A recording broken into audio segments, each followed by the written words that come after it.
महापालिका प्रशासनाने कामाला सुरुवात करणं ही गोष्ट दयनीय आहे।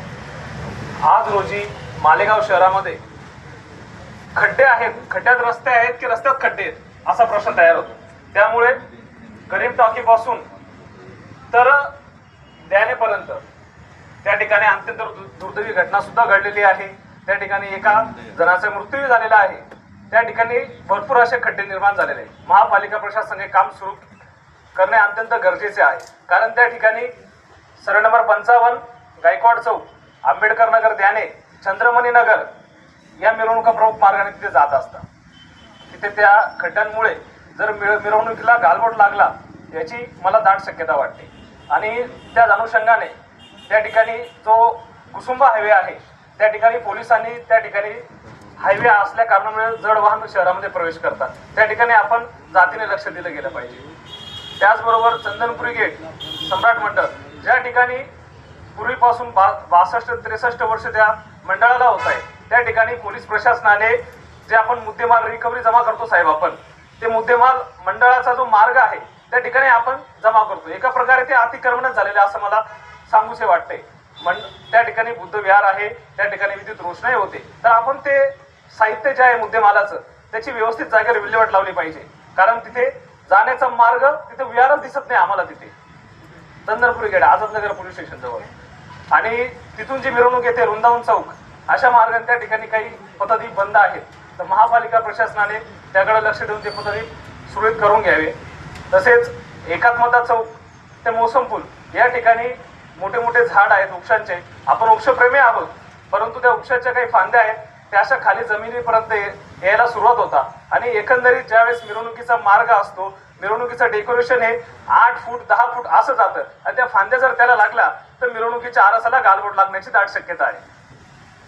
परत करण मोने सांगितल्याप्रमाणे द्याण्यापासून जी मिरवणुकीची सुरुवात होते, द्याने फडशी पुलाजवळ तिथे आपल्याला मोठ्या प्रमाणात विद्युत रोषणाई करावी लागणार आहे। एवढंच नव्हे तर आपण पंचशील नगर, त्याच्यानंतर भाईगाव आणि मोची कॉर्नर मधून ज्या मिरवणुका येतात आणि शहरामध्ये संपूर्ण ज्या मिरवणुका सुरू होतात त्यामध्ये महिला वर्ग डॉक्टर बाबासाहेब आंबेडकरांच्या जयंतीमध्ये आकर्षक असतो। त्यामध्ये महिलांसाठी आपण जास्त प्रमाणात महिला कर्मचाऱ्यांची नियुक्ती करावी साहेब, अशी मला आपणास विनंती आहे। आणि साधारणतः 2 ते 3 वर्षापासून साहेब आम्हाला असं बघण्यास येतं, आम्ही बाबासाहेब आंबेडकरांना मानणारे लोक आहोत, संविधानाला मानणारे लोक आहोत, यामध्ये कुठली जातीय विषमता, कुठली काही, आम्ही समताला मानणारे लोक आहोत। त्यामुळे बाबासाहेब आंबेडकर एक तर बौद्ध समाजाचे नाही तर संपूर्ण देशाचे आहेत।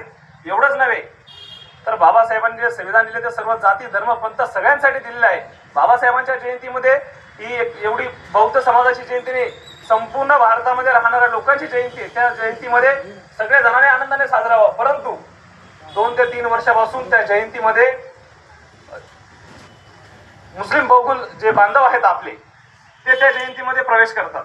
त्यामध्ये एकात्मता चौकापासून तर मोसम पुलापर्यंत ज्यावेळेस ती मिरवणूक जाते, ते डिवायडेटर आहे त्याच्यावर उभे राहून त्यामध्ये व्हिडिओ शूटिंग काढली जाते।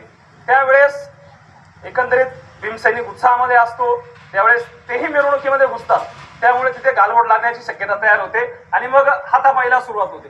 तरी आपण त्या गोष्टीकडे बी जातीने लक्ष दिले गेले पाहिजे, अशी माझी आपणास कळकळीची अत्यंत विनंती आहे।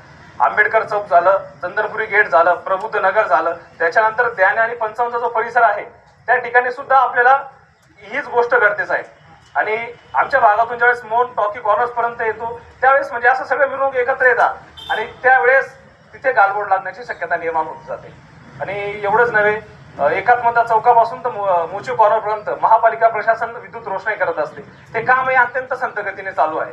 आज 8 तारीख आलेली आहे, परंतु महापालिका प्रशासनाने ते काम प्रगतीपथावर नेलं नाही, ही एक शोकांतिका आहे।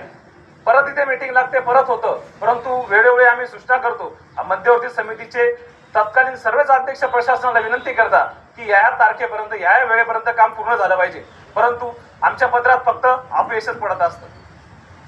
ही सर्वात मोठी शोकांतिका आहे। आपण याकडे लक्ष दिलं गेलं पाहिजे आणि ज्या मार्गावर प्रामुख्याने जर खड्डे वगैरे असतील ते आपण मुरुम वगैरे टाकून ते तरी व्यवस्था करायला पाहिजे।